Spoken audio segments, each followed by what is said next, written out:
Have you ever wanted to know what it's like to work at a Taco Bell? No? Well, too bad, because I had to work there and now you get to hear about it. So, my grand adventure started in 2018. I go in for an interview, and the whole interview is basically just the manager asking, are you a serial killer? Are you a war criminal? If not, then welcome aboard.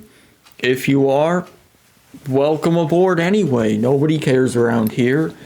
So I get hired in. I start on the lobby, the gateway into there.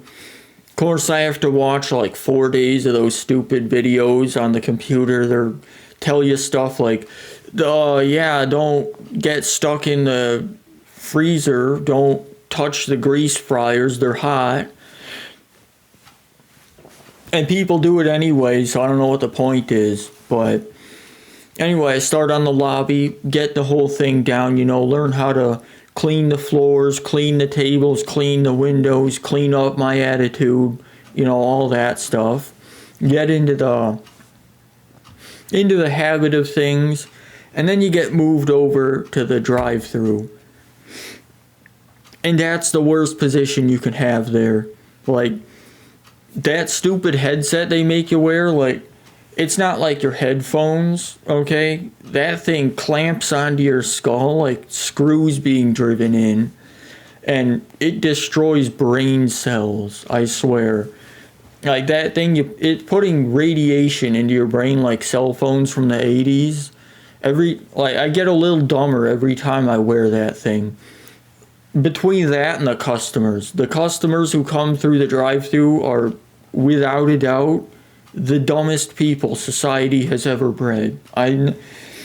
You get a guy who comes in to Taco Bell and he's like, yeah, I'd like to order a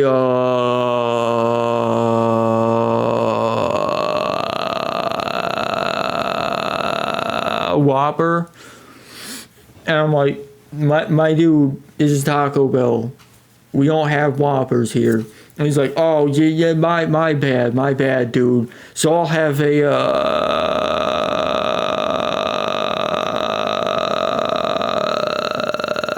Big Mac.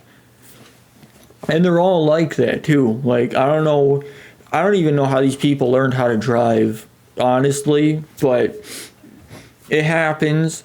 And, sometimes you're sitting there at the drive-thru, you get a whole line, and you're hoping that one of these people is a maniac who will plow his truck through the drive-thru window and end my existence while I'm still young and innocent. It didn't happen, though. I only died on the inside. I'm sure you can tell. So after a while, and halfway through my stint in the Great Taco Bell Army, halfway through my magnificent adventure, they ended up upgrading the Taco Bell, so it went from that 90s aesthetic, with the blue and pink and green stripes and all that, to the depressing wannabe cafe. And they got rid of all this traditional Taco Bell stuff, and more than just that, the dollar menu, you better believe that's gone. Nobody's paying $1 for food these days. So, and during that time when they're renovating it for 6 months, you have to eat your lunch right outside the curtain in the lobby, but not in the lobby. And there's the construction crew. They're all Russian guys, and they don't speak any English. So they're just standing there, and you're just sitting there eating your food, and you're pretending not to make eye contact with each other because that'd be awkward. And it's only the drive-thru that whole time, so I'm slowly dying inside as it goes on because I'm working the drive-thru nonstop. But eventually it got over that. And when Taco Bell comes back into full swing, full force, ready to enter the new age and all that, I start training some of the new hires.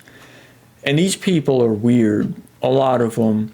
I know one of the people I had to train there, and it's only me training them pretty much because I'm the only one who's not high most of the time. So one of the new guys who gets trained, he comes in and he has all the energy.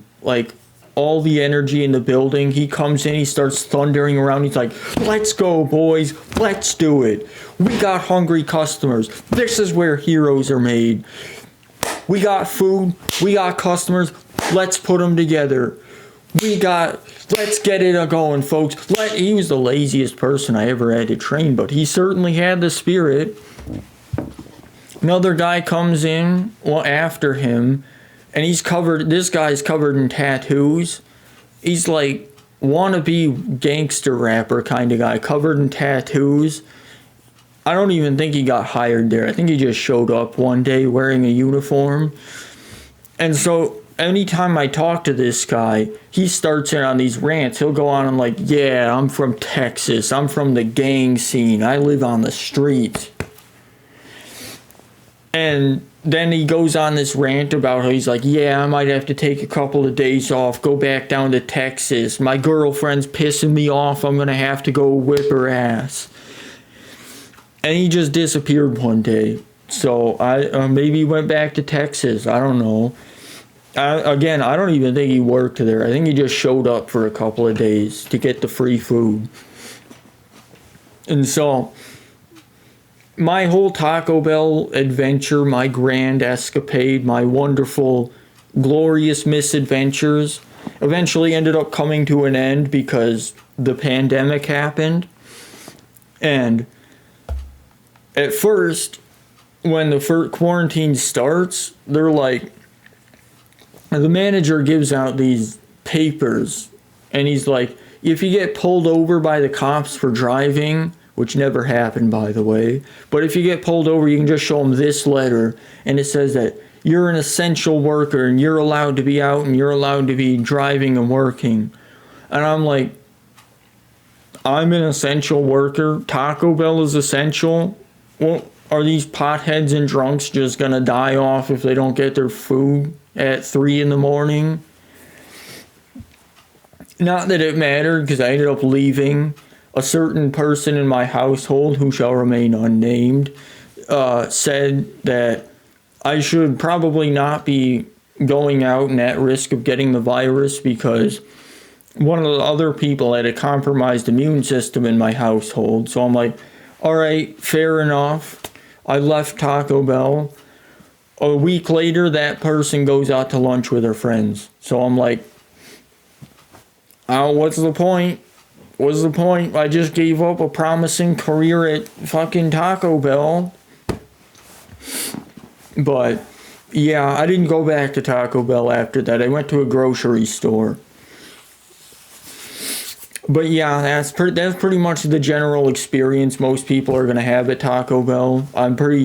You can pretty much ask anyone, and if they can remember it at all, if they weren't smoking pot the whole time, so like probably me and 3 other people in the world, they'll probably tell you the same thing.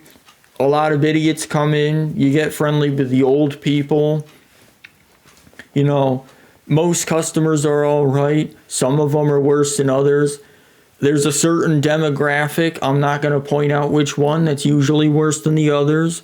I'm not going to say which one it is, but I'll just say that they're usually between the ages of 40 and 60. So that's pretty much it. It wasn't all that thrilling. I didn't save the universe or anything at Taco Bell. I did that later, but yeah, so that's my whole Taco Bell experience. Still more weird customers. I'm going to end up devoting another one of these to that, but for now, I don't have an outro. I don't know how to end these.